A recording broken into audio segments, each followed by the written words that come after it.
3 y 7 minutos prometíamos un viaje en esta segunda hora, un viaje concreto y un viaje para el cual Clara, en su sección habitual, como tantas otras de Milenio 3, son como cápsulas independientes porque proponen una aventura singular.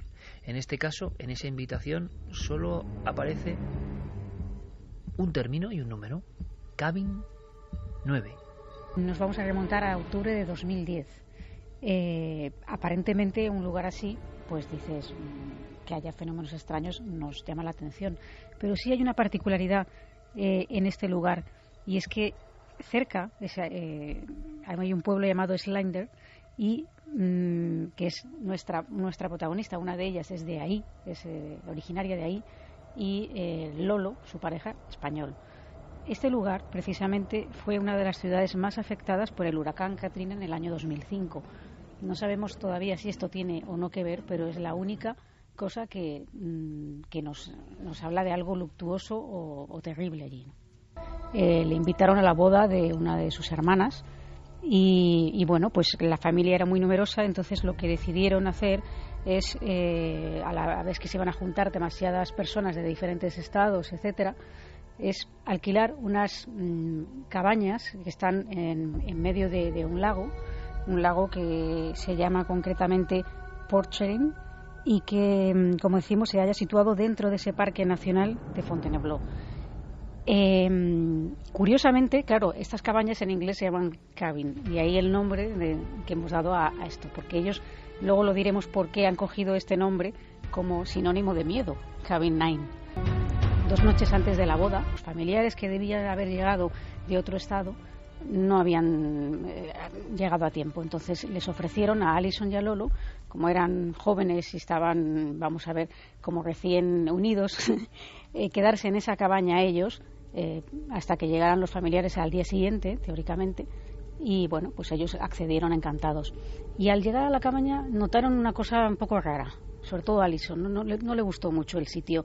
Había 2 habitaciones. Una era una habitación con una cama de matrimonio, donde supone que iban a dormir los familiares cuando llegaran al día siguiente, y otra, unas habitaciones con unas literas, con 2 literas, o sea, en total 4 camas. La habitación de las literas no le gustó a Alison, le dio mala espina. Y entonces se quedaron en esa habitación de matrimonio, y lo que hicieron fue cerrar todas las puertas, porque le daba pues esa sensación de como que les vigilaba alguien, o una intranquilidad que no sabía muy bien definir. Pero Alison le pidió a Lolo que cerrara absolutamente todas las puertas y que para que tuviera la tranquilidad de como estar resguardado, ¿no? En principio, esa noche no pasó nada especial, pero al día siguiente, esos familiares que tenían que haber llegado se retrasaron más de la cuenta y no parecía que llegaran. Hay que decir que en este lugar de noche, fuera, no hay nada, absolutamente nada de luz, por eso se les facilita una linterna. Una linterna, en este caso, era de esas de rosca, para que si tenían que salir por algún motivo de la cabaña, pues pudieran iluminarse, ¿no? Entonces, mientras estaban colocando las cosas, de repente la linterna que estaba encima de la mesilla de noche, que estaba en medio de las 2 literas, se encendió. Y entonces Lolo bromeó y le dijo: mira, ¿ves cómo este lugar no te daba buena espina? Mira lo que ha pasado. Lo tomaron como algo anecdótico, de broma, ¿no? Sin embargo, da la casualidad de que, bueno, pues ya empieza a hacer las camas en el suelo, y Alison decide irse al baño a lavarse los dientes mientras Lolo termina de hacer las camas, y entonces se sucede algo que vamos a escuchar de boca del propio Lolo. Cierra la puerta de la habitación por completo, o sea, con el picaporte y tal.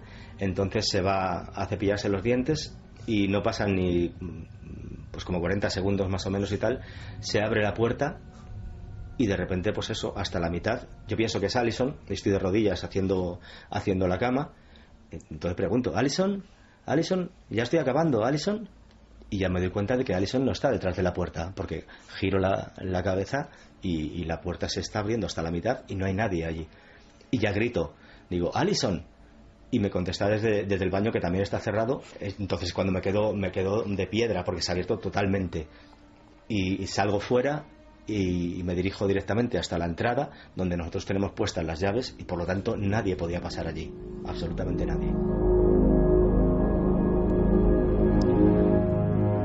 Todavía conmocionado por lo que ha pasado, Alison regresa finalmente a la habitación y Lolo decide no contarle nada, entre otras cosas porque sabía que esa habitación a ella no le gustaba mucho y encima, en fin, pues no, como que no quería asustarla, ¿no?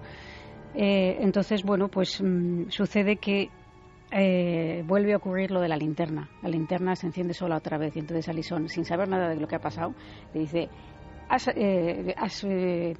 revisado bien la linterna? Dice, pensando que sí, entonces lo coge y ve, comprueba que la linterna estaba bien apagada y ya, bueno, pues se quedan los dos un poco, ya ahí sí que les entra un poco de miedo.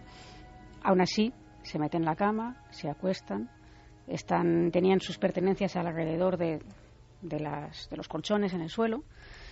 Y bueno, pues Alison se va quedando dormida, quizá más tranquila porque no ha visto lo que ha pasado con la puerta, pero Lolo no puede pegar ojo y ya después de una larga noche en la que no se atreve ni a casi ni a moverse, por fin se queda dormido. Y en el momento en que se queda dormido sucede un sueño.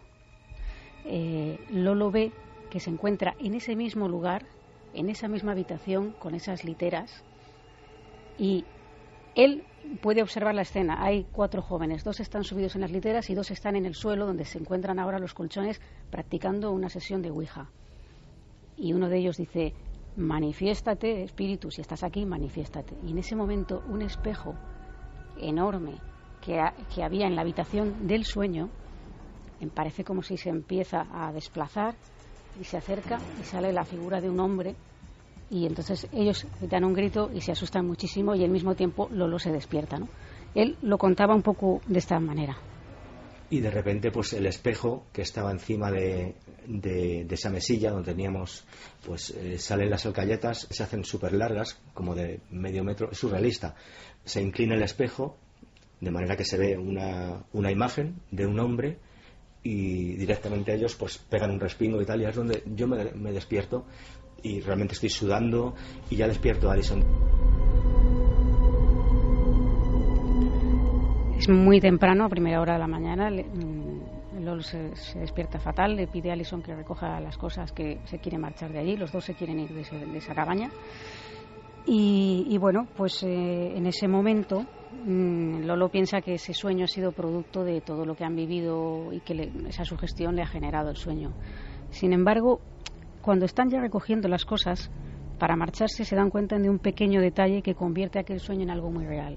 Donde habían dejado, donde está la mesilla, donde estaba la linterna, ¿no? donde esa linterna que se ha encendido sola, sobre ella había un espejo muy pequeño, de 50 por 50 centímetros apenas, que no era como en el del sueño, porque el del sueño hemos dicho que era un espejo muy grande, ¿no? Pero en ese momento, cuando mira la pared y ve el espejo y recuerda el sueño, se da cuenta de algo muy importante que él mismo nos describe. Yo no había reparado en el espejo es un espejo, como he dicho antes, cuadrado de unos 50 centímetros por 50 centímetros. Me pongo a recoger las cosas y tal y me doy cuenta de que ahí realmente había un espejo exactamente igual que en mi sueño. Había un espejo alargado de aproximadamente 1,80, entonces se ve que había estado ahí porque estaba como la huella que deja cuando hay un espejo, un cuadro antes y tal, estaba como más limpio, una sombra alargada de lo que era un espejo grande y no ese de 50 por 50. Y para rematar, Alison, cuando está recogiendo las cosas del suelo, de al lado de los colchones, se da cuenta que la tapa del objetivo de la cámara de fotos no está. Entonces, bueno, se agacha. Unos niños haciendo la ouija, pidiendo que se manifieste al espíritu, el espectro, lo que sea que surge del espejo. No sé si ha habido casos parecidos donde un sueño tan real luego se ha convertido en prueba evidente de que algo ha ocurrido en ese mismo lugar.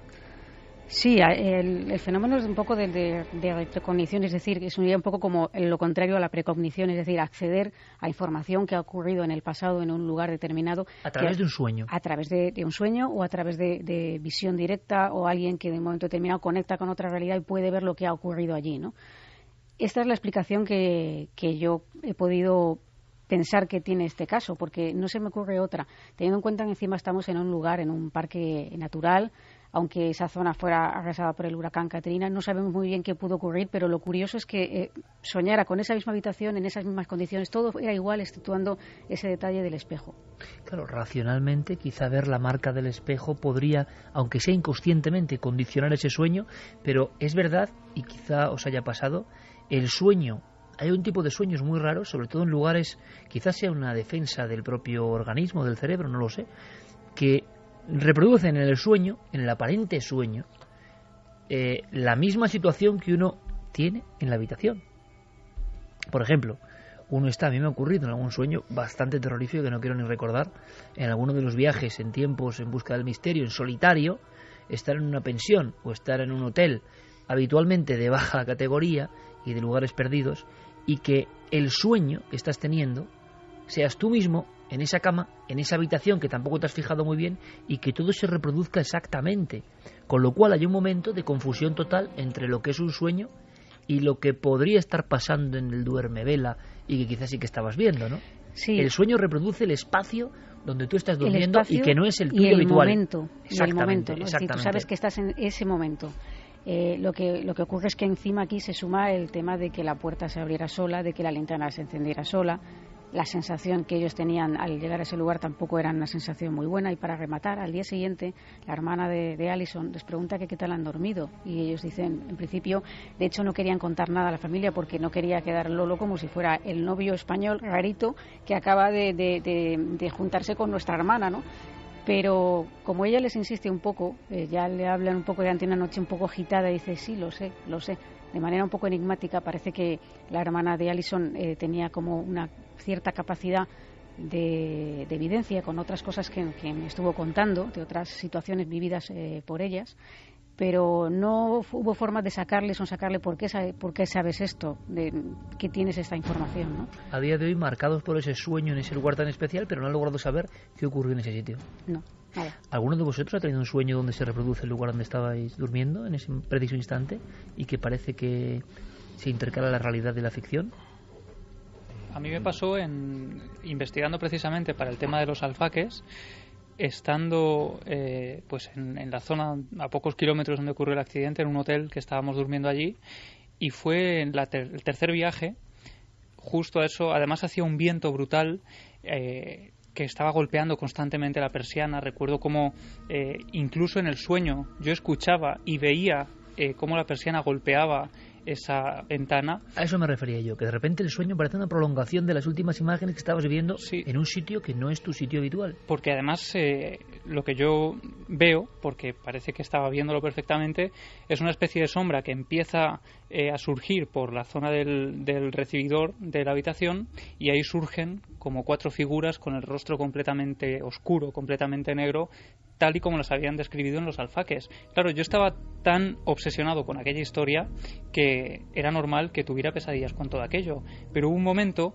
en el que prácticamente estaban cerca de la cama y la persiana empezó a golpear con mucha fuerza esa ventana, y ya me desperté, y era casi como si aquello hubiera desaparecido delante de mis ojos, porque la visión era prácticamente idéntica a la del sueño, incluso esos sonidos que se colaban. Claro, muchas veces ocurre con obsesiones, a mí me ha pasado, con obsesión por un tema. ¿A ti, Carmen, tú recuerdas ese cuando te pasa?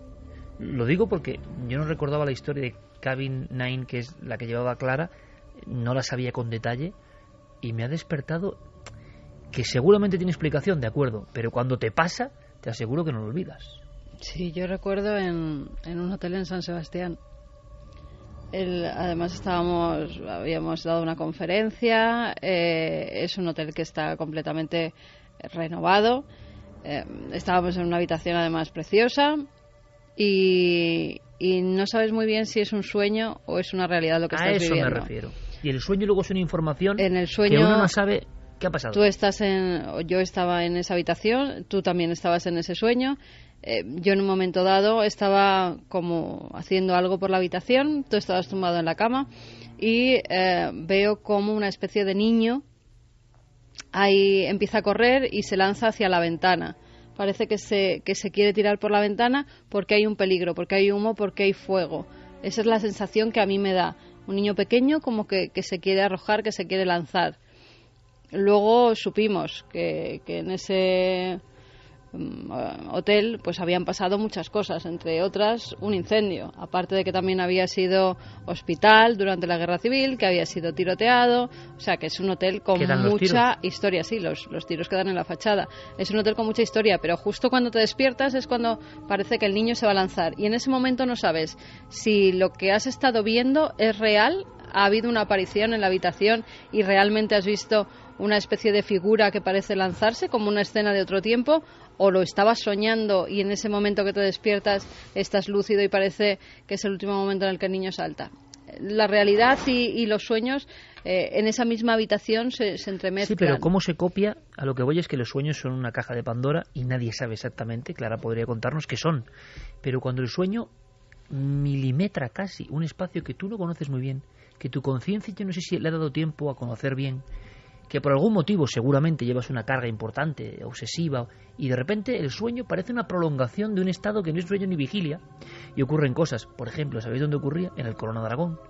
Muchas personas se despertaban de repente en el Corona de Aragón y veían la imagen de bien un niño acercándose a la ventana o bien un anciano que quejumbrosamente salía del baño e intentaba aproximarse a la ventana sin conseguirlo, y luego aquello se difuminaba. Imaginaos las personas que muchas se enteraron después de que en el año 79 80 personas mueren encerrados por las llamas en ese Corona de Aragón. Se estaba como reproduciendo, pero es que el sueño a veces no sabían si era una visión real a los pies de la cama o el sueño había reproducido como un programa que desconocemos, que se activa y que de repente todo tu entorno se copia igual, exactamente igual. Yo no sé, Santi y Clara, ya que hemos abierto este melón en este momento, ¿habéis tenido una experiencia parecida? Yo uno de los sueños más reales que he tenido en mi vida, y más raros, y con un epílogo más raro todavía, lo tuve de pequeño. Pero tiene que ver con esto, con habitación copiada. No, exactamente. Exactamente. Por una serie de circunstancias tuve que dormir en casa de mis abuelos, no era el sitio donde dormía yo habitualmente, y soñé que estaba durmiendo en casa de mis abuelos y que me despertaba y que por un tragaluz que había entraba una araña, pero una araña de un tamaño que ocupaba todo el tragaluz, es decir, un bicho de 1 metro de diámetro, una tarántula enorme y peluda, que bajaba por allí. Yo estaba paralizado de miedo, o sea, no podía moverme, era lo más angustioso del sueño, me corría por la cama y venía directamente hacia mi cara, y en ese momento me desperté. La sensación era, estaba en esa habitación, todo era absolutamente real. El epílogo curioso es que muchísimos años después, siendo ya adulto, me encontré, por una serie de circunstancias, en una habitación prácticamente idéntica a aquella. De hecho, era en el mismo barrio, apenas a 1 kilómetro de donde estaba, con lo cual digamos que las construcciones eran muy parecidas. Y cuando tampoco era mi habitación, y cuando me fijé en la decoración del lugar, la persona que era la dueña de esa habitación tenía una enorme araña negra de peluche en una de las paredes. Y te juro que todavía no le he sabido encontrar el sentido a eso. ¿Clara? Sí, yo he tenido varias veces este tipo de sueños. Sueño que reproduce la estancia donde uno está. Sí, y curiosamente me llama la atención lo que estamos hablando porque ha salido algo que es interesante para mí. Y es que muchos de esos sueños que yo he tenido son en lugares, pues precisamente en lugares de hoteles, en habitaciones desconocidas a priori por nosotros, donde parece que estamos más a la merced de lo que sea, ¿no? De nuestro inconsciente, vamos a llamarlo así, o de otras realidades. Pero sí que es verdad que estamos hablando de estos sueños y estáis recordando sueños que son de hace años. Fíjate lo que nos ha contado Santi. La fuerza con la que ha impregnado nuestra mente ese sueño. No es un sueño que se va como azucarillo en agua como la mayoría. La mayoría se van, efectivamente, desaparecen enseguida, pero hay sueños que se recuerdan toda la vida. ¿Por qué? Porque el contenido anímico, espiritual que queda plasmado es tan importante, tan fuerte, que el mensaje era obvio que teníamos que recibirlo de alguna forma y marcarnos de alguna manera. Es decir, que hay sueños diferentes, otro estadio de los sueños, ¿no? Esta noche, a las 3:29, tenemos aquí la visita de unos ilustres amigos, Xavi e Ingrid, bueno, auténticas estrellas de los 40 principales, ¿no? Compañeros, ¿cómo estáis? Hola, buenas noches, Iker, que es un placer enorme estar aquí rodeado de genios como vosotros. Sí, hombre, faltaría más. Ingrid, ¿qué tal? Bueno, muy bien. La verdad es que hemos pasado unas horas mágicas, ¿eh? No, es la primera experiencia que tenemos nosotros con Milenio 3 en directo, así que estamos súper agradecidos de que nos hayáis dejado subirnos en la nave. Es espectacular esto, vivirlo. Además, yo siempre digo que sois cazadores de la verdad, ¿eh? Porque hay que tener valor en el momento histórico en el que estamos, que es la sobreinformación. Estamos tan desinformados, ¿verdad? Y es bonito que haya gente como vosotros y tú liderando este proyecto que haga justo lo contrario, ¿no? Pues os deseamos todo el éxito en esta casa que compartimos, compañeros. Gracias. Los 40. Os deis una paliza enorme, pero ellos son currantes de verdad. Lo hemos dicho muchas veces, ¿verdad? Sí. Carmen, dan un buen ejemplo. Esta pareja de currantes vocacionales, tan jóvenes, tan unidos en su misión, en su proyecto. ¿Por qué los menciono yo ahora? Y bueno, de sobra conocidos. ¿Han tenido algún sueño así extraño? Es lo que iba a decir. Sitio... ¿Os ha pasado alguna vez algo parecido a lo que estamos contando? Sí. Ha pasado. A mí de pequeño me pasaba muchas veces y además era casi obsesivo con una misma imagen siempre que se repetía, que era una figura que yo no podía identificar quién era, pero que estaba al otro lado de una cristalera clarísima que yo veía cada día, que era la cristalera del comedor de mi casa. Y me inquietaba muchísimo, claro. Solo veía la figura, soñaba exactamente eso. Y luego me despertaba y veía la cristalera real, ¿no? Era agobiante. Sí, son cosas también. Sí. A mí me pasó algo que me ha marcado... Mira que yo suelo estar muy perceptiva al tema del misterio y demás, pero es que la verdad es que jamás me ha pasado nada, excepto por esa vez que aún no sé si lo soñé o lo vi de verdad, que fue una noche que me desperté con unos 3, 4 años y yo quería ir al lavabo. Y yo siempre lo describía y lo sigo describiendo como una bruja que se me puso en medio, claro, y entonces igual si lo viera ahora... Sería, claro. Yo veía la figura oscura de una mujer muy ancha a la que yo vi como una auténtica bruja, que no me dejaba ir a hacer pipí.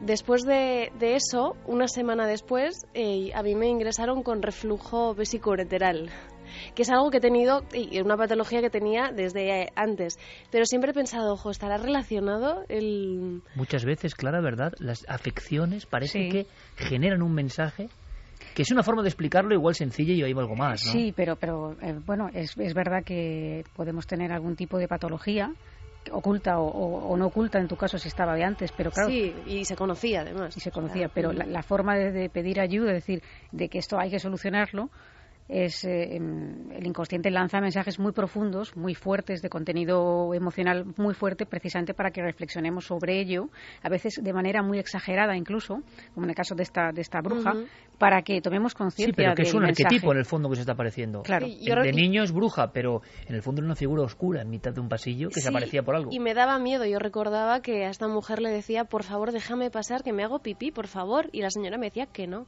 Es un poco imagen de sexto sentido, el pasillo y alguien que se pone en medio, sí, hay que es un clásico, arquetipos de absolutamente pequeños, clásicos. El señor de oscuro con el sombrero, que también ven muchos niños, la típica bruja, esta figura alargada tipo Slenderman, que también aseguran ver muchos pequeños. Son algunas cosas que se repiten, ¿no? Pero que muchas veces no son sueños, que son figuras que ven. Mencionado antes a Stanislav Grof, que hablaba de que en el parto, es una cosa que me impresionó mucho, las visiones perinatales. Según Grof, aunque no hay memoria, porque nadie sabe por qué se pierde la memoria del nacimiento, en ese momento aparecen las primeras figuras de brujas, de reunión de figuras oscuras que nos miran, de aquelarres. Un poco aquelarre de Goya, y queda impregnado, según Grof, este gran experto en el cerebro, en esos momentos de pelea tremenda en el parto. ¿Tener razón o no? No lo sabemos. Y fíjate lo que ha expresado Ingrid, y que de hecho todos aquí hemos dicho, no supe en ese momento bien si era un sueño o era parte de la realidad. Esa especie de protección que nosotros mismos nos buscamos pensando que quizá era un sueño. Exacto. Que no era realidad. Menos mal que los sueños son. Tenemos ahí los sueños son muchas cosas que no entendemos, defensa, ¿no? Y hemos abierto esta perspectiva, por supuesto, con nuestros amigos, con Xavi Martínez y con Ingrid, que por cierto, quien sea seguidor o no sea seguidor, mejor dicho, ¿dónde os pueden seguir, compañero? Pues estamos cada tarde en los 40 de 8 a 9, hora menos en Canarias. Pues muchísimo éxito. Lo más 40. Muchísimas compartiendo gracias. esta casa. Muchísimo éxito. Y un placer haber pasado estas horas con vosotros. Enhorabuena por el programa. Que muchas gracias. Sean más ocasiones y que la misión de comunicar continúe, que la misión de comunicar hoy en día es importantísima y salvadora. Yo les he regalado un libro a mis amigos, ¿verdad?, que se llama La noche del miedo. esa investigación, y lo cuento en ese libro, una de las cosas que a mí más me impresiona, y enseguida vamos con toda la actualidad, pero bueno, a veces pasa esto en Milenio, ¿no? Que se va uno por una grieta y de repente contamos cosas. Bueno, pues yo estaba muy obsesionado, como lo estaba Javi, o como contaba Carmen, que era en un hotel, y andaba obsesionado con la historia de un expediente X español, unos soldados y una figura. Y recuerdo un hotel muy impersonal en Badajoz, y yo había quedado con los soldados al día siguiente. Y de repente aquel sueño era el calco exacto de la habitación, que no me había dado mucho tiempo, había llegado rendido, un viaje largo, y sin embargo yo en el sueño, o no sé, sabía perfectamente que era la sábana, la rugosidad de la sábana, la puerta en un lado del baño entreabierta, la ventana por donde entraba la luz de la luna. Y en cierto momento, en ese sueño yo estaba igual, medio paralizado, con miedo. Y en esa puerta entreabierta, en la que se podía ver un poco del baño y un espejo, una figura flotando, sin piernas, solo un torso con unos brazos y una cabeza oscura, flotando. Y durante mucho tiempo, yo mirando de reojo, aterido de un miedo como pocas veces he sentido, y esa figura tan real, inolvidable. Esto ocurrió en el año 2001 y me acuerdo como si estuviese ahora mismo viéndolo. Por tanto, menos mal que tenemos una bolsa para desechar todo lo que no entendemos y decimos, bueno, sueños. Lo raro y lo malo es cuando en ese sueño te despiertas y el de al lado ha soñado lo mismo. Sí, como nos pasó a nosotros, ¿no? Y nos ha pasado alguna vez. Eso ya es en diferente. Fin. Pero sí hay que contarlo, no podéis dejarnos así. Sí, con el niño de San Sebastián. Y otro en Valencia. ¿En Valencia cuál fue? En Valencia de nuevo en un hotel, además íbamos a un entierro y llegamos la noche anterior y nos quedamos en un hotel que completamente nuevo también. Había sido también un lugar con bastante historia y por la mañana pues yo me desperté diciendo, he estado con un sueño terrible en la otra estancia, porque era una habitación que tenía una primera estancia y luego otra. Digo, es que allí, en muchos hoteles y también. me dice Iker, sí, allí, ¿no? Justamente en la otra puerta que hay allí el señor, ¿no? Digo, pues sí, el señor. Sí. Y claro, nos quedamos los dos mirando, ¿has soñado lo mismo? Claro que lo hemos levantado todos la mano. Yo creo que fuimos las tres, ¿no? A la vez con ese sueño. Paloma, Clara y yo. Es que esa misma noche, después de la investigación en la casa de Antonio Grillo, pues tuvimos unos sueños bastante terribles todas. Y le ocurren a gente además que a veces es escéptica, que son los compañeros cámaras y que el tema sale días después, y es cierto que ocurre. Y en la noche de la casa de Vallecas fuimos varios los que compartimos pesadillas en las horas posteriores a la investigación. Pues mira, no es mal tema, pesadillas e investigación. No se ha tocado mucho. Muchas. Pesadillas e investigación. Quizá con un mensaje, con un algo que no sabemos entender, pero como digo, hasta respiramos con alivio diciendo, bueno, eso tiene cierta explicación. Menos mal. Vamos, en vez de a dormir, a despertar rápidamente y enseguida con las noticias, pocas pero concentradas en esta ocasión. Ha habido una noticia que tiene que ver con nuestro oficio, con el periodismo, que nos deja helados. ¿O no? No lo sé. Pues la verdad es que sorprende. El periodismo alemán tiene fama de ser uno de los más rigurosos, de los más prestigiosos, de los mejores del mundo, y dentro del periodismo alemán, si hay un medio que destaca, es el famoso Frankfurter Allgemeine Zeitung, que es uno de los diarios más prestigiosos del planeta. Y dentro de ese diario había un reportero estrella, Udo Ulf Kotte. Aunque no lo sepamos, muchos de nosotros a lo largo de nuestra carrera hemos citado noticias de Udo Ulf Kotte. Yo me acuerdo hace muchos años, por ejemplo, cuando se descubrió qué había pasado por fin con el avión del músico Glenn Miller, pues esa investigación la había hecho él. Su nombre salió, por ejemplo, también en los medios de comunicación cuando fue recientemente amenazado por el terrorismo islámico, también por sus reportajes de investigación sobre ese tema.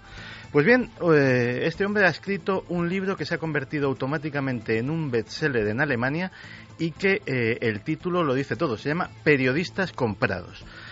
¿Y qué cuenta este señor en Periodistas comprados? Pues cuenta su experiencia y confiesa que 25 años de carrera siendo uno de los pilares de la comunicación y la opinión en su país han estado financiados por dinero de la Central de Inteligencia norteamericana, que él estaba a sueldo de la CIA a decir y a defender lo que se decía desde la embajada americana, y ponía ejemplos. De hecho, la CIA y los servicios secretos alemanes. Decía, por ejemplo, yo me acuerdo un día que estaba en mi despacho del diario y llegan 2 agentes del BND, de los servicios secretos alemanes, y me dice: Udo, tienes que escribir un reportaje sobre Gaddafi y una cosa que está haciendo con armas químicas. Dice, pero yo es que de Gaddafi y de armas químicas no sé absolutamente nada. Dice, no pasa nada, aquí tienes. Le dan todo un dossier y escribe un artículo sobre cómo Gaddafi presuntamente estaba montando una factoría de armas químicas, reportaje que fue reproducido en diarios de todo el planeta, que contribuyó a generar una imagen negativa contra el régimen de Gaddafi y que pone como ejemplo de las cosas que estuvo haciendo, defendiendo en tertulias, etcétera, etcétera. No solamente eso, en ese libro da un listado de decenas de compañeros suyos, igualmente alemanes, igualmente prestigiosos e igualmente pilares del periodismo del país, que están en sus mismas circunstancias, defendiendo en tertulias determinadas posturas que benefician al gobierno norteamericano, etcétera, etcétera. Pero añade, dice, yo conozco a estos porque son, digamos, los que estaban en mi club. Pero hay otro tipo de lobbies, como el lobby de la energía, como el lobby de las empresas farmacéuticas, como el lobby de la alimentación, que pagan sus propios cheques a sus propios periodistas para que difundan noticias y informaciones interesadas y para que cuando van a las tertulias televisivas defiendan tal o cual cosa. Y no solo el gobierno de los Estados Unidos, el gobierno ruso, el gobierno israelí, el gobierno chino también reparten sus cheques entre los periodistas que les son afines, en este caso no son los mismos, para que rebatan a los periodistas que están comprados por el gobierno norteamericano y se juntan todos en una popular tertulia televisiva y allí montan su tenderete. Es más, añade otra cosa, dice, yo sé lo que pasa en Alemania, pero puedo deducir que prácticamente en toda Europa la situación es completamente trasplantable y que en cualquier país de la Unión Europea habrá determinados periodistas que estén a sueldo de gobiernos, multinacionales, sectores financieros. ¿Y no le ha pasado nada a este hombre? ¿Ha publicado ese bestseller? Como diciendo, mi confesión, arrepentido, mi dignidad me hace decir todo esto durante 25 años. ¿Y no le ha pasado nada? De momento no. Él dice que está dispuesto a afrontar que se va a buscar muchos problemas, que está convencido de ello y que este cambio de opinión viene porque directamente, digámoslo así, sus empleadores se habían embarcado o pretendían embarcarle en una campaña de desprestigio contra el régimen de Putin, que él deduce que todo esto puede conducirnos a una conflagración bélica en Europa de grandes dimensiones y que él hasta aquí ha llegado, que no quiere tener las manos manchadas de sangre de eso y que le bastan 25 años, ¿no? Solo para ahora ya así. Le ha dado el ataque de conciencia y ahí está su bestseller, que a ver si lo traduce. ¿Cómo se llama? Periodistas comprados. Más sencillo el título, imposible. Absolutamente gráfico.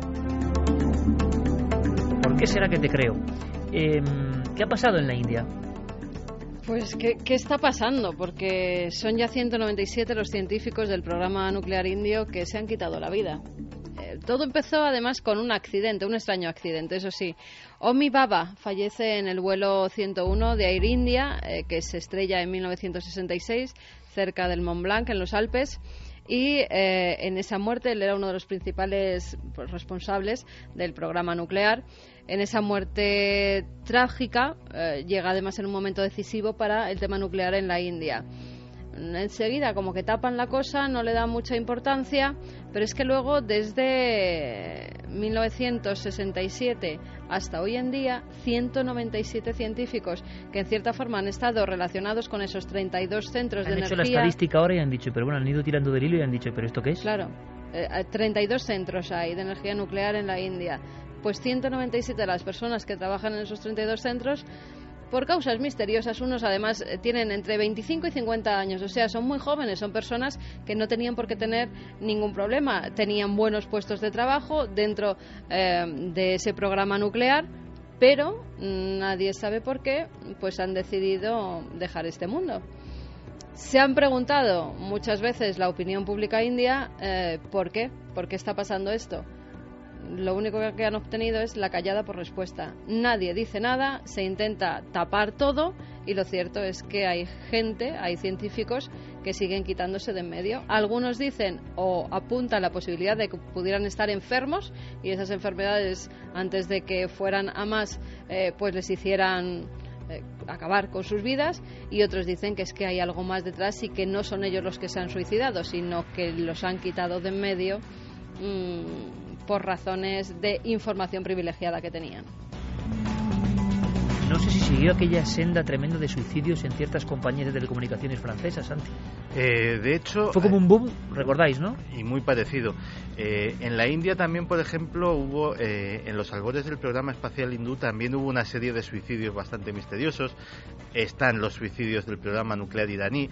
Parece ser que cuando hay determinada comunidad de científicos que se mete en un sector estratégico en determinados países, el estrés, muy entre comillas, pues hace estragos y esta gente le da por suicidarse. Sorprendente. Ha habido una muerte distinta de un hombre que causó una revolución enorme. Vamos a escuchar a Masaru Emoto. Es un documento de este individuo que seguro que muchos no conocen la obra, pero esos cristales, esa agua cristalizada, que tenía la leyenda de, por ejemplo, el agua con música de Mozart genera unas formas, con música irritante, disonante completamente, genera formas desestructuradas. El agua se comporta casi como un ser vivo, atiende a la conciencia. Masaru Emoto decía esto. El agua es un reflejo de nosotros mismos, de nuestra mente. Por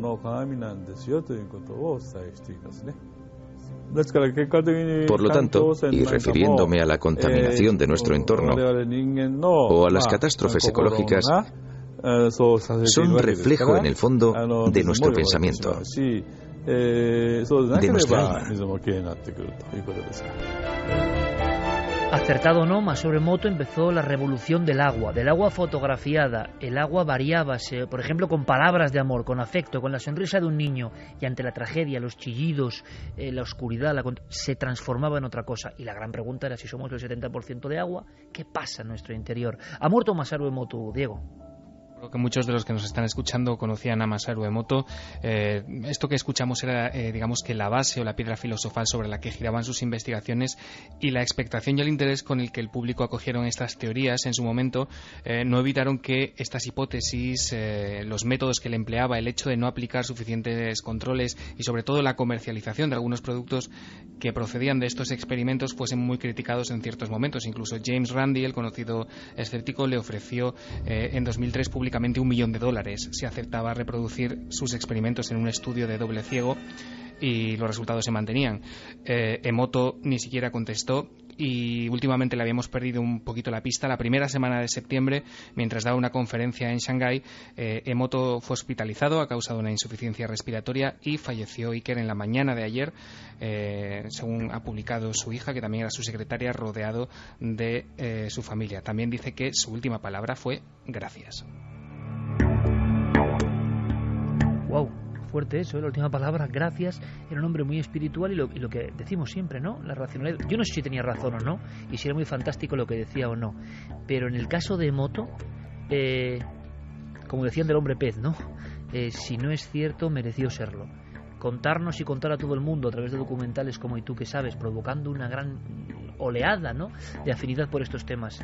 Si la música es capaz de descomponerse con lo negativo y de armonizarse con lo positivo, seamos positivos. Hombre, yo creo, el ortodoxo dirá, no, es que usted, al final, la sensación que hay con eso es de algo bueno, ¿no?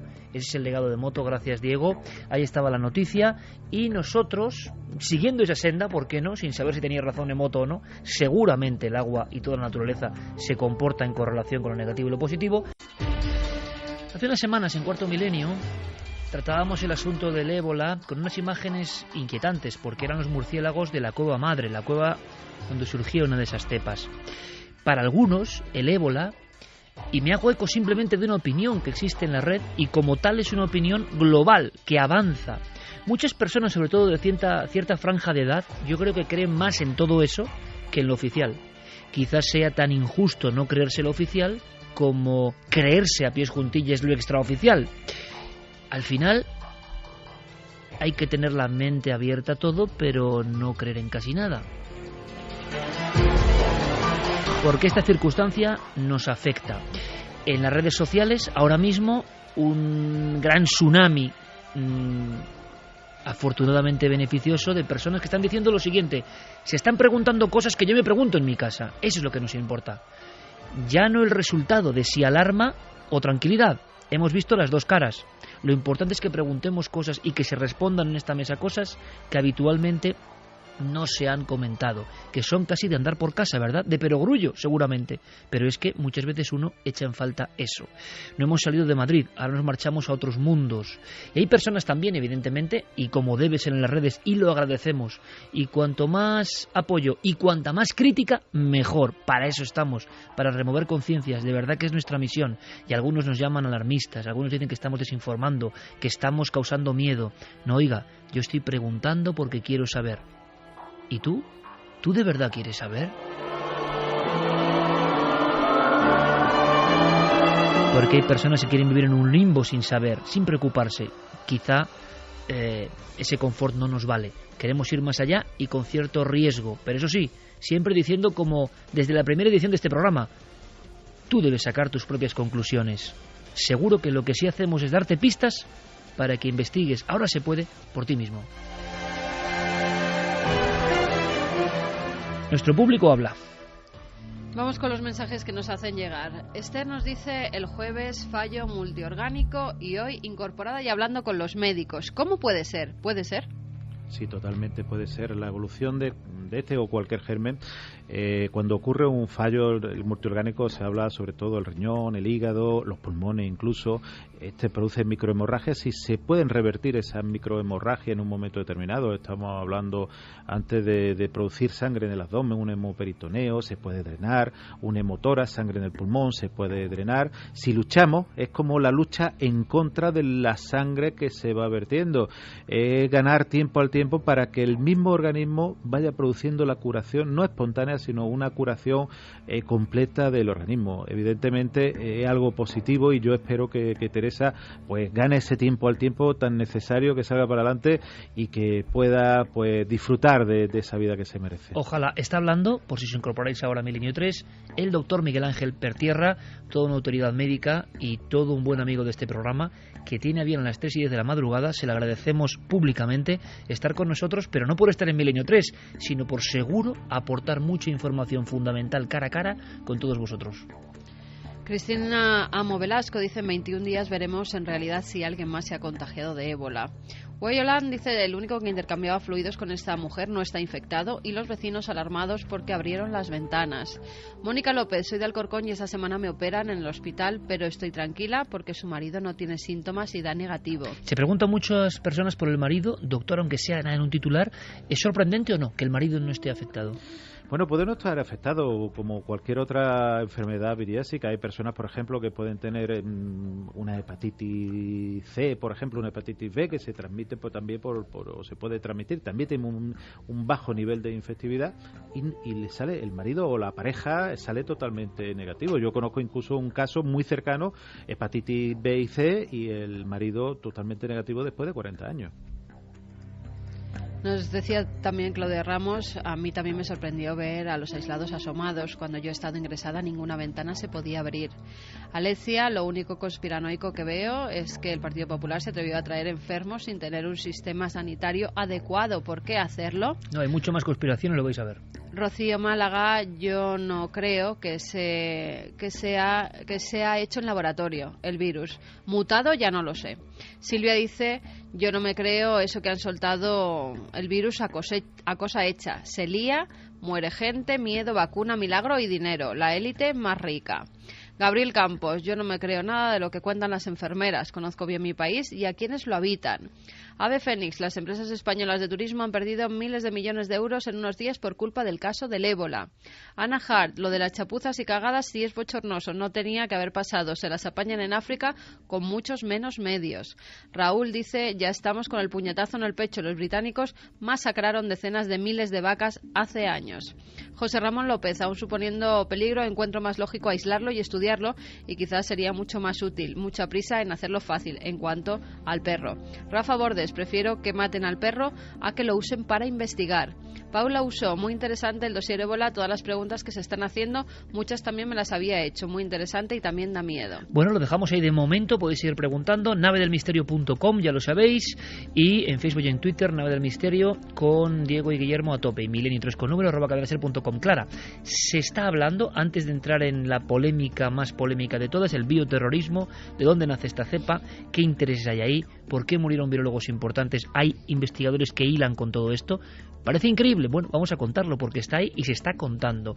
Pero Clara, rápidamente vamos a hablar de personas que ahora mismo aseguran que se puede curar el ébola. Cuidado, que es un terreno muy resbaladizo, yo aquí sí que creo que hay que tener máxima prudencia, máximo respeto por la ciencia, pero os digo que de cada 3 mensajes que recibimos, 2 son de personas que quieren que esto salga a la luz. Bueno, vamos a hacerlo con toda la prudencia. Testimonios como este, que ahora nos explicas, Clara, qué es.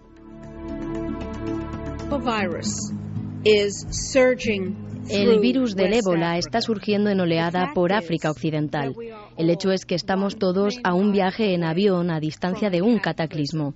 Y por ahora se dice que no hay tratamiento alguno contra el ébola. Y eso no es cierto. De hecho, hay un muy bien conocido, un muy bien caracterizado nutriente, la nanoplata.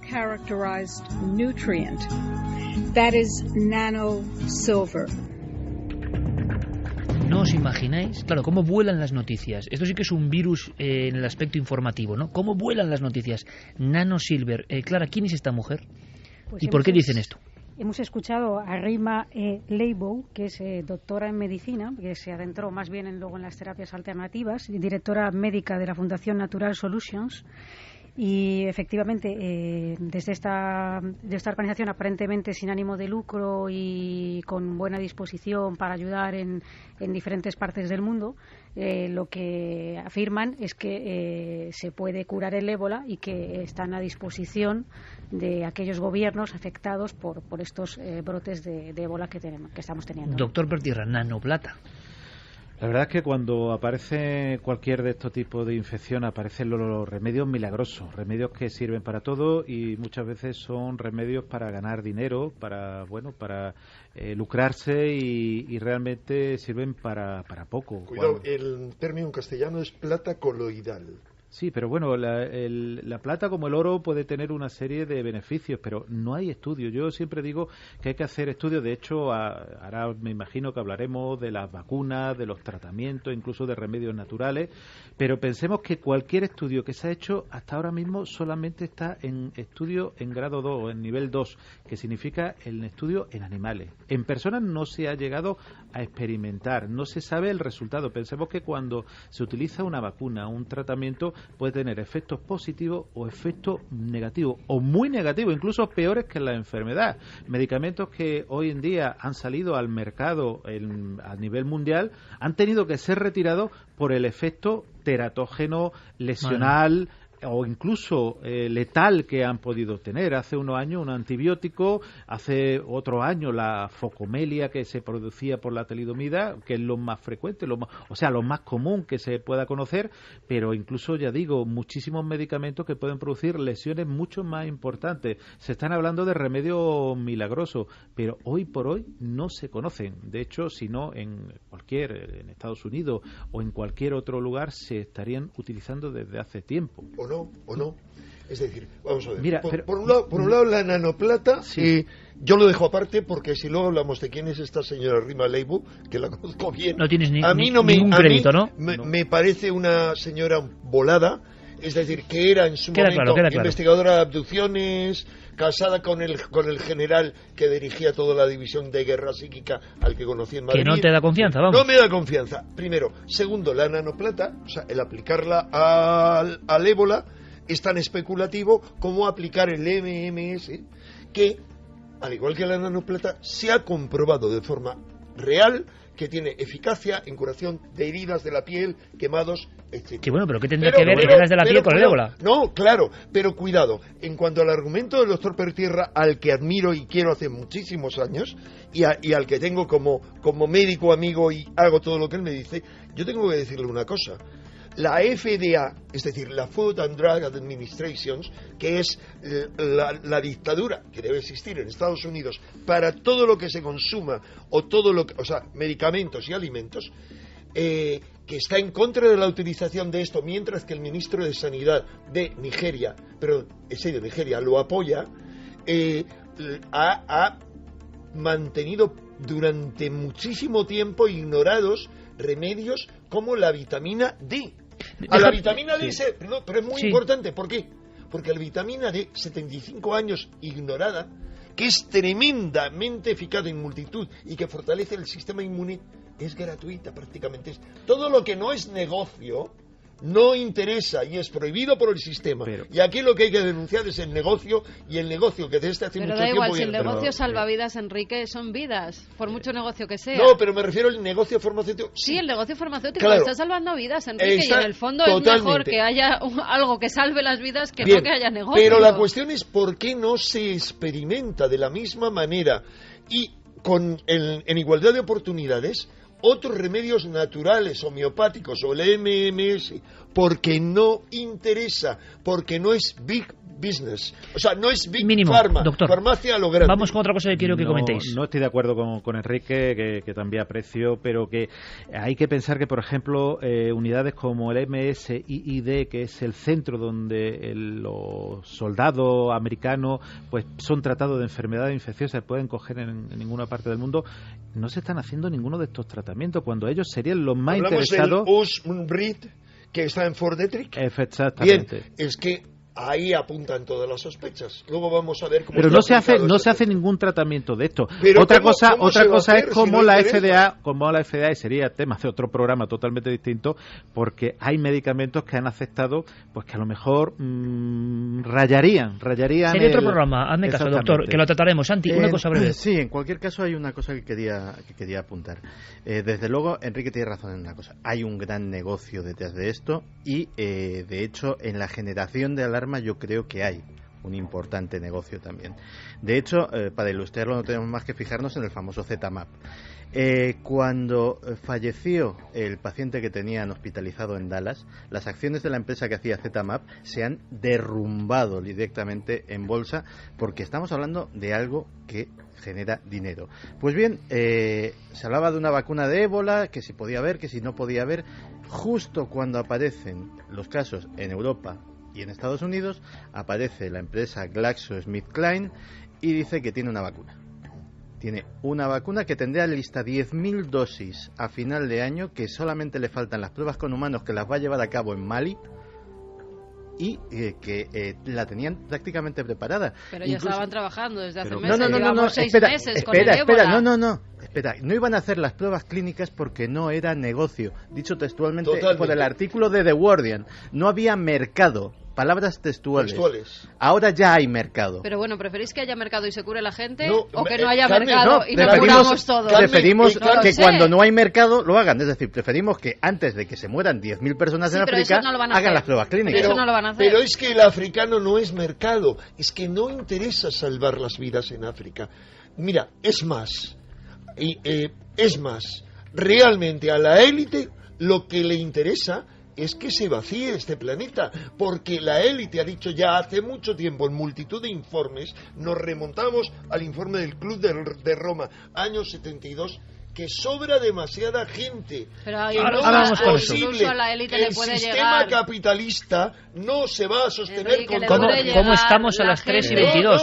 Es que Enrique está recordando el argumento de una serie que se llama Utopía. Cómo es utilizando una medicación se puede eliminar y dejar un número mínimo. Eso es una elucubración. Realmente estamos hablando de un germen que está ahí, ojo, y que es letal, que es letal, pero que hay que decir que ha matado a 3.044 personas. Que a nivel mundial de los 6.000 o 7.000 millones de que podemos ser es ínfimo, aunque una vida evidentemente vale muchísimo, vale todo. Dejamos esto ahí en este momento porque quiero que hagamos lo mismo, que escuchemos a un personaje. Es tanto el contenido que es incontenible, ¿no?, en este programa. 3:22, continuamos, vamos a escuchar una voz y Clara nos lo va a presentar. Representa otro de los elementos por los cuales todo el mundo nos pregunta. Es que es increíble, es decir, a través de la red están surgiendo sea positivo o negativo esto, nuevas leyendas de personas que dicen que tienen el remedio. Este es un agricultor catalán, experto en mundo ecológico, y que dice lo siguiente. Son ejes de los hombres blancos en sus programas pagados de las televisiones africanas, de que no vayan los curanderos, que su ciencia los va a matar y porque la suya aún no tiene remedios. Si la ciencia del hombre blanco aún no tiene remedios, ¿por qué desaconsejan que vayan esos curanderos? Porque quizá, si se demostrara finalmente que la Garcinia cola no solo es eficaz para el ébola en ratones, sino que es eficaz para ébola en seres humanos, se acababa el negocio. Garcinia cola, negocio y un tal Pamies, que nos preguntan constantemente por él, simplemente con toda la asepsia, como si lleváramos el triple guante nosotros. Lo ponemos ahí porque el público nos lo pide. ¿Qué hay que saber de este hombre, Clara? Bueno, pues Josep Pamies, como has explicado, es un agricultor catalán que, bueno, él lidera un movimiento que es un movimiento que incluso remitió una carta. El movimiento se llama Dulce Revolución, y remitió una carta precisamente a la Organización Mundial de la Salud. Esto fue en agosto pasado, el 13 de agosto, que todavía no han recibido respuesta, en la que bueno, pues como habían pedido, la OMS había, digamos, pedido información de algo que pudiera ayudar a curar el ébola o a prevenirlo.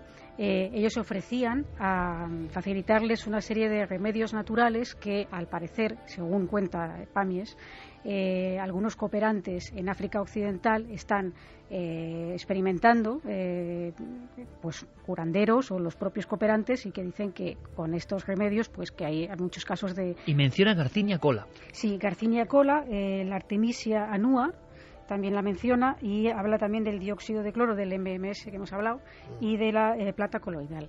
Él habla de esos tratamientos alternativos. Lo que él viene a decir es que por qué no se investiga con el mismo ahínco, es un poco lo que ha explicado antes Enrique, ¿no? Con el mismo ahínco que otro tipo de tratamientos con fármacos, etcétera, ¿no?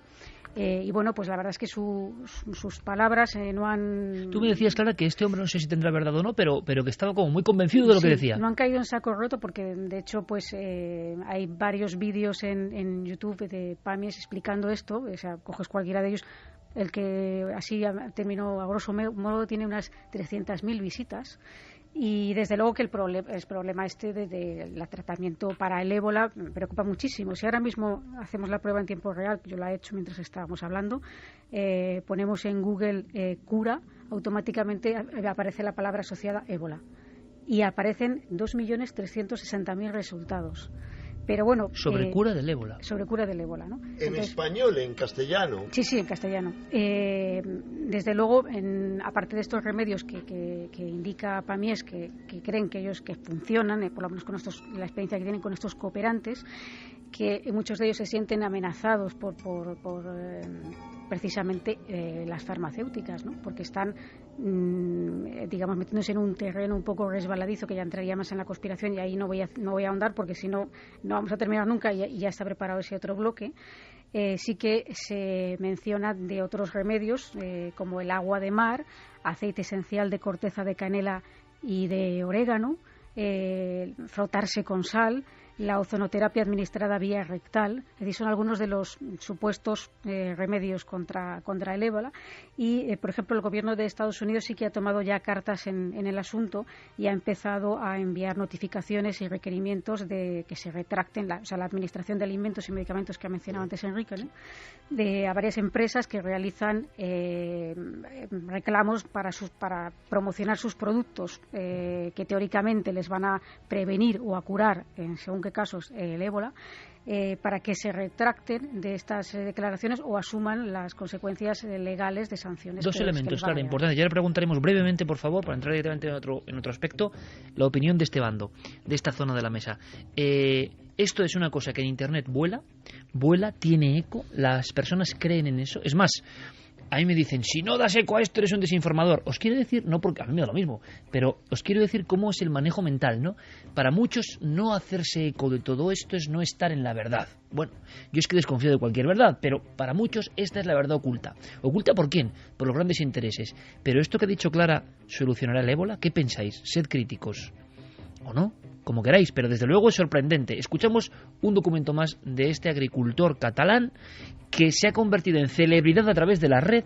Lo ha convertido en la red, por algo será, no lo sé, porque con esa vehemencia asegura que la Garcinia cola, sobre todo, que es uno de sus elementos básicos, puede curar el ébola, ni más ni menos. Conocimientos ya experimentados por diferentes curanderos en Nigeria, en Liberia, en Guinea-Conakry, una planta maravillosa que se llama Garcinia cola, en inglés bitter cola. Claro, dirán que no hay estudios específicos para el ébola con esto, pero los curanderos de la zona saben que para el ébola, que hace más del año 70 ya apareció, no sabemos si casualmente o por inducción de quien tiene la patente actualmente, que es Estados Unidos, el ejército de Estados Unidos tiene la patente del virus del ébola, no lo sabemos, no podemos asegurarlo. Lo cierto es que desde el año 70 que aparece el ébola en África, esos curanderos, los únicos medios que han tenido, han evitado que esto sea una pandemia. Aseguran que los curanderos, chamanes locales, han contribuido a eso. Suena como muy increíble, pero como yo no sé dónde puede estar la verdad, pido de verdad, pero un titular a los tres. La Garcinia cola es un producto que bueno, se está utilizando o se ha utilizado para bronquitis, problemas respiratorios y puede tener ciertas propiedades. El ozono a nivel intravenoso, incluso en España el doctor Corzo, que es una eminencia, lo está utilizando como un retroviral, o sea, con un elemento que pudiera funcionar. Lo que pasa que, claro, elementos mágicos yo creo que ahora mismo no existen. Hay que hacer investigaciones. Y es lo que no hay. Realmente el problema es que la medicina y sobre todo la industria farmacéutica funciona en el sentido inverso a como debería funcionar. Es decir, la industria farmacéutica gana dinero cuanto más gente enferma hay, cuando debería de dársele dinero cuanta más gente sana hubiera. En un orden de cosas natural, lo que se pretendería sería curar las enfermedades. Cuando se hace negocio con esto, lo que se pretende muchas veces es cronificarlas, y podríamos hacer un debate amplísimo que no viene absolutamente a cuento. Pero también, sinceramente, bueno, habría mucho que decir, pero que se diga alegremente, bueno, es la gloria de Internet y la miseria, pero que se diga alegremente que tiene remedios para el ébola y no sé, cómo sería fácil demostrarlo, ¿no? Yo digo lo siguiente. Primero, al igual que me he mostrado crítico antes con la doctora Rima Leibu, Pamiers, que es un agricultor, no lo olvidemos. Por eso. Era bien conocido. Con todos mis respetos, pero... No, pero cuidado, era bien conocido como promotor de la agricultura biológica desde hace mucho tiempo. Cualquiera bien informado, mínimamente informado, lo conocía. Es decir, no se ha hecho glorioso con esto. Pero él da un razonamiento. ¿Ese razonamiento que da está basado en algo? Sí. Vamos a ver. Ni el ZMAP, ni el Tecmira, y ni los otros 5 remedios que hay ahora, apoyados por miles de millones de dólares, luego puedo dar las cantidades y cómo se hizo esto, se ha comprobado su efectividad de forma taxativa y se han hecho grandes investigaciones, llevan haciéndose de uno de ellos desde 2010. De estos otros remedios no se han hecho tampoco investigaciones, pero él dice que allí los curanderos africanos, no haciendo ritos, sino dando hierbas, que han tenido efectos. Vayamos a los datos. Lo que pasa es que son datos como poco precisos, ¿no? Pero vayamos. Los curanderos. Número de muertos. La epidemia de 1976 en Zaire tuvo 280 muertos. 1976 en Sudán, 151. Luego descienden 1, 22, 0. O sea, es una ridiculez. Solo hay un repunte en 1995 en Zaire con 250 muertos. En 2000 en Sudán, 425 muertos.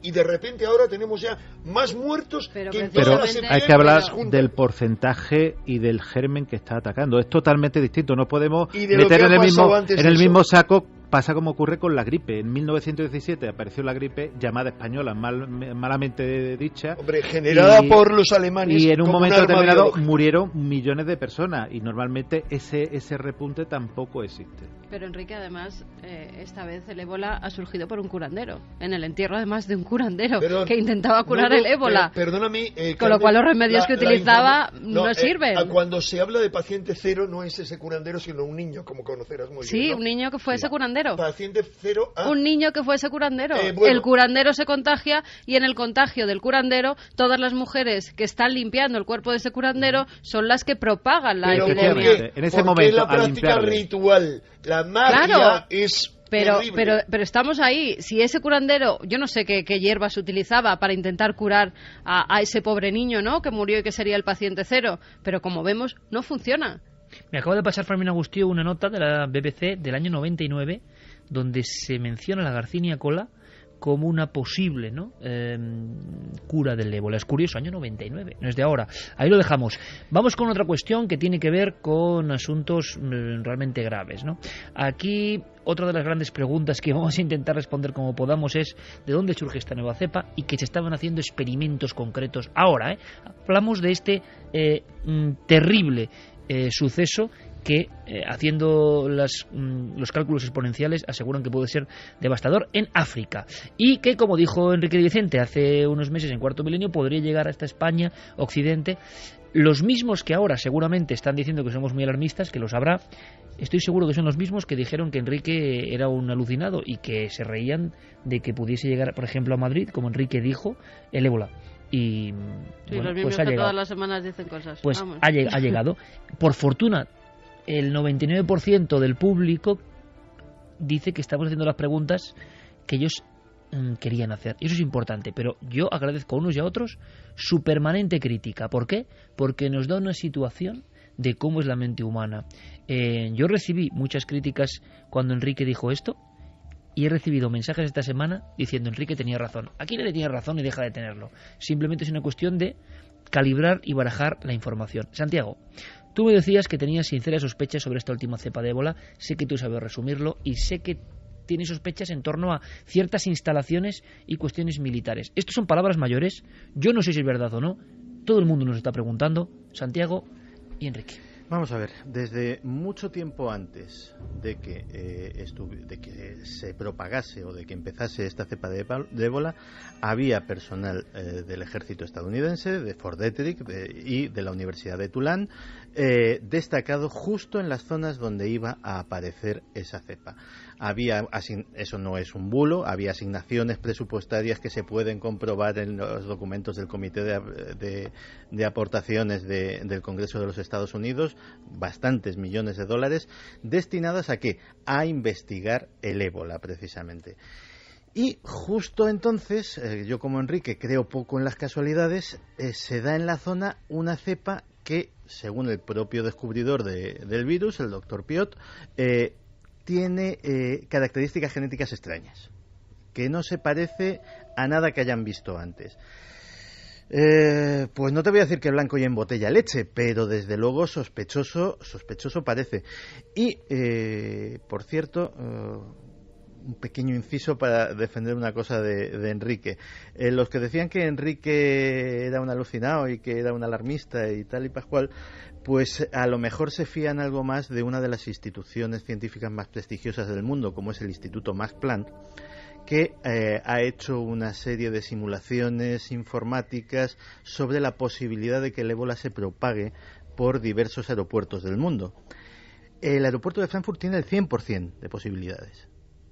Así, según este informe del Instituto Max Planck.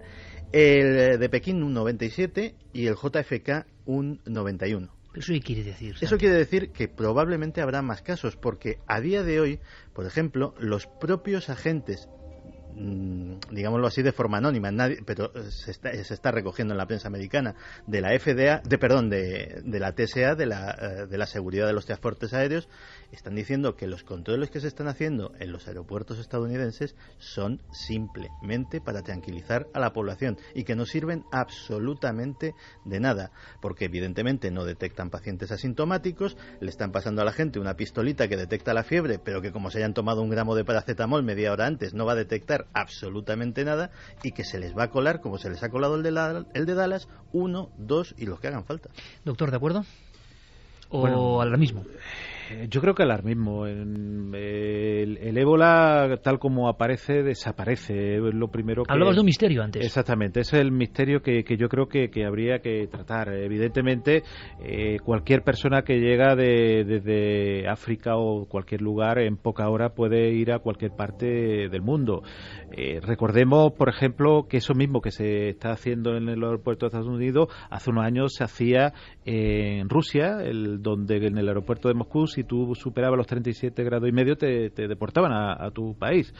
Evidentemente es muy difícil controlar algo así. Y sobre todo en este mundo tan global, ¿no? Claro, es diferente del mundo de hace 20 años. Mundo global, pero ¿quién dice que en un momento determinado no entre nadie en un barco de alguien, en un pesquero, en un barco de transporte? O sea, que en un momento determinado yo creo que esos gérmenes pueden entrar de cualquier sitio. De hecho, al principio lo decía, gérmenes que desconocíamos hasta hace muy poco en la medicina tradicional europea, se han instalado, y el paludismo, por ejemplo, que había prácticamente desaparecido en España, ha vuelto a aparecer. Esa fiebre de terciana y cuartana ha vuelto a aparecer. El ébola, terrible como él solo, pero raro también como él solo.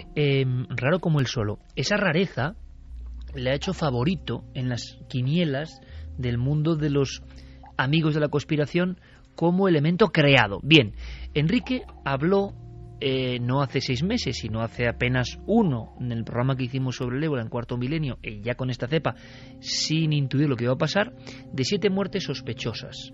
De repente, cuando hiló la historia del vuelo derribado por un misil, confuso todo, sobre Ucrania, y esto dijimos, ¿qué tendrá que ver y qué tiene que ver? Bueno, el comienzo de la historia la ha contado perfectamente Santiago Camacho, que simplemente se toma la molestia de investigar y lleva muchos años investigando este tipo de documentos. Es decir, en el hospital Guenema de Sierra Leona, que es donde más personal médico ha muerto en Sierra Leona, una cantidad tremenda, siguen muriendo, y donde los locales de Sierra Leona acusan como que de ahí muchos pacientes que entraban ahí por otros problemas salían con el ébola, resulta que ahí había esas investigaciones desde 2009, investigaciones del ejército norteamericano, es decir, del USAMRIID, el Instituto de Investigación Médica de Enfermedades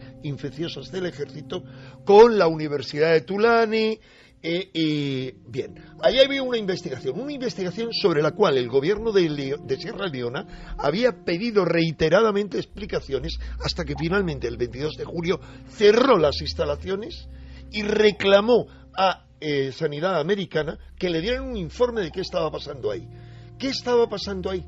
Pues había alguien que sospechaba que había pasado algo raro. Ese señor era el portavoz de la Organización Mundial de la Salud experto para enfermedades infecciosas, súper experto, no médico, en SIDA y en ébola concretamente. Este señor fue una de las 100 personas que iban a participar en un congreso mundial sobre el SIDA en Australia y viajaban en el avión de Malaysian Airlines, que fue derribado, ametrallado por un caza ucraniano, como demuestran las fotos. Es decir, está ametrallado, y además ametrallada la cabina del piloto, y que además había digamos también misiles en tierra, pero no fue un misil el que lo derribó.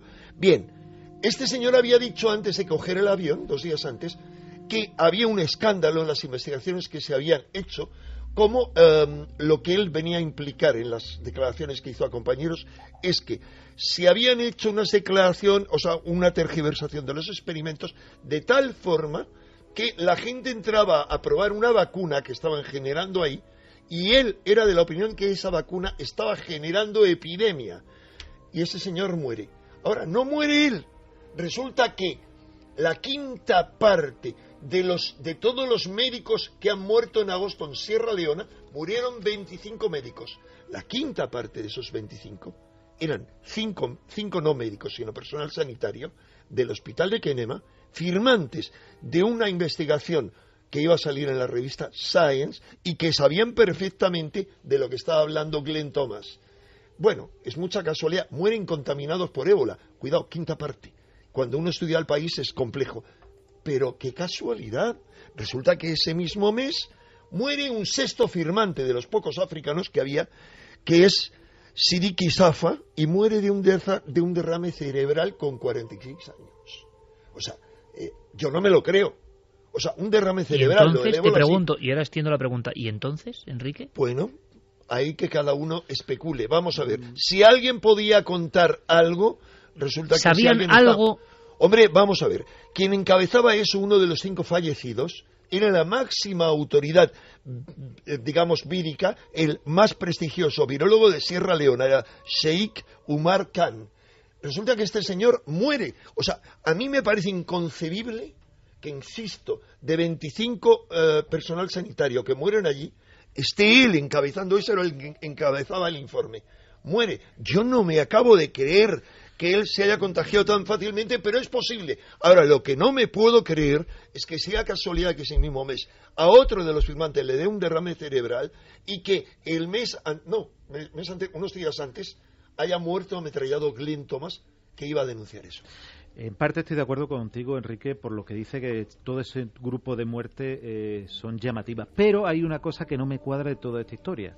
Y yo que he presentado escritos, informes, artículos, cuando uno va a presentar un artículo, lo tiene escrito. Y está escrito y publicado. Que yo no digo que ahí había nada. No, simplemente estaba marcando la talla de esta gente que eran los máximos expertos. Entonces, ¿qué interés? Porque si está publicado, ¿qué interés tiene para matar a alguien? Perdona, es que tú sabes que un paper, en una investigación tan tremenda como el hospital de Kenema, donde hay una investigación desde el año 2009, son los máximos expertos en the ground, en el terreno, sobre el ébola. Habían publicado ese paper y iban a publicar otros, pero ¿sobre qué era? ¿Cuál es mi sospecha? Y la de otros. Es que la denuncia que iba a hacer Glenn Thomas, ellos eran los únicos que podían apoyarla o denegarla. Ahora sí me explico, ¿no? Pero normalmente eran testigos de cargo, testigos. No, ¿qué van a dejar por escrito? Normalmente ¿Que ha habido anomalías? Que hay, claro, cuando hay. O sea, en escrito en el hospital Kenema, que han quemado parte, que ha sido apedreado y saqueado por la gente. Hombre. Estamos en el mundo de la informática y todo se deja por escrito. Estamos en la ciudad africana de Kenema. Perdona, Freetown es otra cosa. Kenema, sí. que el país, tú sabes también como yo, que ese país... ¿Sabían una verdad incómoda, Enrique? Yo creo que sí, es una sospecha. Es posible. Y yo no voy a decir que verdad incómoda, pero la sospecho. Es posible, pero evidentemente, como tú bien dices, ese artículo de Science, eso lo escrito, se publica... Claro. Y uno guarda eso escrito. Sí, es el artículo de Science, que lo puedes leer, es sobre el genoma, digamos, pero es muy interesante, sería largo de explicar, porque ya no hay solo ese paper, es decir, ese artículo que es una investigación parcial. Había otros, pero el genoma es una clave sustancial. ¿Por qué? Porque sería la pista que nos conduciría a qué es lo que ha producido la mutación que ha convertido el ébola Zaire, que era transmisible vía aérea y que tenía otras cosas, en algo tan mortífero, en algo que se expande exponencialmente, cosa que no había ocurrido antes. Pero los gérmenes, los virus acaban mutando. Todos sabemos el virus de la gripe que cada año muta y que desde Asia se preparan las vacunas en institutos para saber cuáles son. Que puede ser una formación de... ¿Te parece casual todo, doctor, sinceramente, o que hay algo que no? Porque el público, milenario, vamos a decirlo así, y otro tipo de públicos, tienen la sospecha, yo no sé si por siempre criminalizar a los mismos, no lo sé, pero de que hay algo que tiene que ver con lo militar, con las instalaciones secretas en esta última cepa de ébola. De hecho, hay estudios de que Rusia o la Unión Soviética creó un virus de ébola que era menos letal que el que actualmente tenemos. ¿Que se puede producir y que se puede mutar un virus hoy en un laboratorio? Evidentemente, pero ¿por qué y para qué? Un virus que realmente es incontrolable, que puede afectar a cualquier grupo de población, que no podemos, incluso hay gérmenes, y estamos hablando, el virus de la gripe A, se hablaba de que podía afectar a un grupo de población determinada, pero este ébola no, este ébola puede afectar a cualquier grupo de población, a cualquier edad y a cualquier elemento, por lo cual, ¿para qué? Santi Camacho asentía lo que tú hablabas de Rusia, y él ha escrito sobre este tema en Top Secret y en otros de sus libros sobre conspiración. Sí, de hecho no es, como decía, hay que culpar siempre a los mismos. O sea, no todo se ha hecho en Fort Detrick. El Biopreparat, que era el equivalente soviético, hizo de las suyas. Pero curiosamente, un informe estadounidense señalaba a 2 virus de fiebres hemorrágicas, el Marburgo y el ébola, como 2 posibles candidatos muy prometedores como armas biológicas. Es decir, también estamos teniendo en cuenta una cosa: efectivamente son incontrolables, pero digámoslo así, la propagación, como muy bien has dicho, es muy baja. Cuando hablabas, por ejemplo, de qué utilidad podía tener para un terrorista un virus como el del ébola, es que un terrorista no quiere matar mucha gente. Un terrorista quiere provocar terror, y está a la vista que se está provocando terror. Fíjate, por ejemplo, los del ISIS. Los del ISIS pueden matar a 4.000 personas en Siria y a nadie se le mueve el bigote, pero decapitan a 4 occidentales y es el terror mundial. Pues algo así generado en Occidente. Desde luego, Santi, mira, hay gérmenes que se pueden obtener de una forma muy fácil, no voy a decir el germen, que con solamente 2 gramos pueden matar a 500.000 de personas. Y ese 500.000 de personas, en pocas horas, ¿qué ciudad del mundo puede tener una UCI para 500.000 de personas? Solamente con 2 gramos. Y se puede obtener fácilmente en cualquier lugar y no hay que tener ningún así de alucinante es la naturaleza y su poder. 2 gramos de una sustancia te matan a 500.000 de personas. A 500.000 de personas. Simplemente vertiéndolo en el agua donde se utilice el agua potable. El misterio, doctor, del ébola, lo pregunto ya, estamos en la recta final, de cómo aparece, de no saber cuál es el paciente cero, el reservorio animal, por muchas pruebas que se hagan, ¿le hace especialmente proclive a pertenecer al mundo de la conspiración y de que haya sido una mutación? Lo cree mucha gente ahora mismo, en cierto momento de la historia. ¿Un experimento?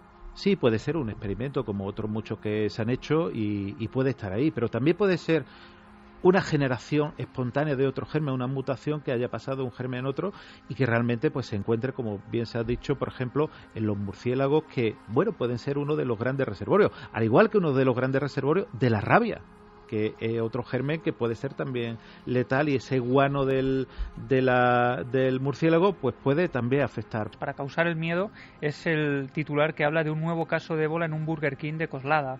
En ese caso, con además, la mancheta de ABC, además, todo perfectamente escaneado, y causaba una impresión enorme. Claro, utilizaban la cabecera de ese periódico ABC para dar más verosimilitud a todo el asunto.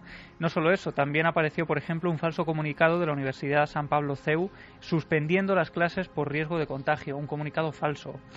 Otro, por ejemplo, una alerta a gente de Madrid en una especie de nota que se enviaba a través de WhatsApp, que decía que la gente no les recomendaban acudir a urgencias de La Paz, del Ramón y Cajal y de Alcorcón por haber otras enfermeras de ébola contagiadas oficialmente que se estaba intentando ocultar y que estaban ahí. El desconcierto fue tal que la propia Guardia Civil y la Policía Nacional, a través de sus cuentas en Twitter, tuvieron que desmentir todas estas informaciones. Incluso el consejero de Sanidad y Asuntos Sociales de Castilla-La Mancha ha puesto una denuncia en la Fiscalía y a la Policía para saber más de este asunto, y en Málaga, por ejemplo, hay el grupo de delitos tecnológicos de la Policía Nacional ya ha identificado a surgía de Málaga el tema de los periódicos falsificados, ¿no? Algunos de ellos sí, algunos de ellos surgían de ese lugar, pero no solo eso, también se ha detenido, por ejemplo, a una persona que en Puerto Real, Cádiz, un vigilante de seguridad, se hizo pasar por un militar que acababa de llegar de Sierra Leona, llamó a los servicios sanitarios y fingió tener los síntomas del ébola. Se activó todo el protocolo, se hicieron los análisis pertinentes y se determinó que este hombre estaba haciendo una especie de broma de mal gusto, que ya se ha llevado a cabo también en otras partes del mundo. Un hombre que sube un avión Estados Unidos, República Dominicana, y delante de todo el pasaje empieza a estornudar y grita que está contagiado de ébola y bueno, pues automáticamente aparecen allí también esas personas vestidas con trajes especiales para llevar a cabo los protocolos. Y un último bulo que está corriendo ahora mismo por Internet y que preocupa especialmente a los servicios sanitarios es el que tiene que ver con una especie de pócima, con una receta que se ha inventado, que no se sabe de dónde ha surgido y que dicen que es perfecta para curar el ébola. Lo que dicen además es que cualquier persona puede hacerla en casa con unos guantes, con una mascarilla, y se trata de mezclar unas gotas de sangre de un infectado con unas gotas de ron y agua y posteriormente ingerirlo. Bueno, pues esto, que a nosotros nos parece absurdo, las autoridades sanitarias están preocupadas porque pueda llegar alguien a plantearse que esto pues pueda tener sentido. No pueden acceder a esa sangre. A una sangre infectada, ¿no? Claro. Bueno, y entonces todo esto es leyendo... a sangre infectada aquí no pueden acceder, pero yo me pregunto, en los países donde está la epidemia, ¿cuántos leen castellano? Muchos. ¿Y dónde ha surgido esta teoría? Y lo van a leer a través de Internet. La pregunta es, ¿simples bromas? ¿Cómo está el cerebro humano de mal? ¿O interesa el miedo por algo? Yo lo voy a decir a las claras. Aquí hay dos categorías. La categoría inmensa, que son los tontos de los dos hemisferios del culo, que son la gran mayoría de los que ha mencionado. Y luego hay los listos de los dos hemisferios cerebrales, con todos sus repetidores que bajan hasta lo más profundo. Es decir, la mayoría de la gente utiliza mucho más las posaderas para sentarse que el cerebro. Sí. ¿Quiénes son los de la última categoría? Los de la última categoría, la cúspide, son los ingenieros sociales que mueven a través de las redes de los que ha hablado Santi Camacho, como no ya de los servicios de inteligencia de los países, sino de la cúspide, de las élites, que reciben una orden de diseñar un programa de diseminación de basura, y luego hay los repetidores, algunos profesionales y otros sin más tontos útiles. Y en el fondo, hablando con Antonio Ortí, el autor del libro Leyendas Urbanas, él me decía que en realidad este es el mismo mecanismo de la clásica leyenda urbana. Una persona que alardea de tener una información exclusiva y eso le da una categoría especial con su entorno. Y esto ahora mismo en Twitter, donde importa tanto el número de seguidores, el caché, la importancia, pues cobra un sentido muy especial que hace que estos bulos pues se generen con mayor rapidez. Doctor, para terminar, con rotundidad, como tú sabes, ¿estamos esperando que esto sea el final del túnel y que esto quede como una cosa que fue importante pero que se olvide, que se salve esta enfermera, que todo siga adelante? Pero ¿qué señales te preocuparían a ti? ¿A qué hay que estar especialmente atento en los próximos días?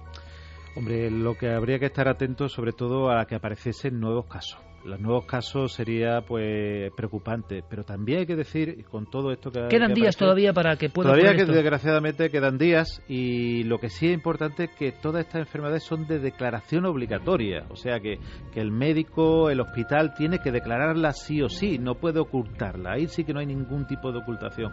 Todavía quedan días, evidentemente que pudiesen aparecer de alguien que viniese de fuera también podría ocurrir.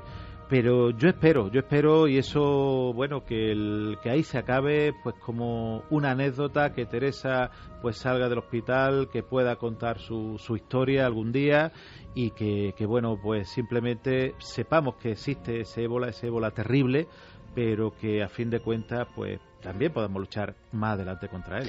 Doctor Pertierra, Miguel Ángel, muchísimas gracias por esta noche llena de preguntas, llena de cuestiones para toda España y para todo el mundo. Te lo agradecemos muchísimo. Muchísimas gracias a ti, Iker.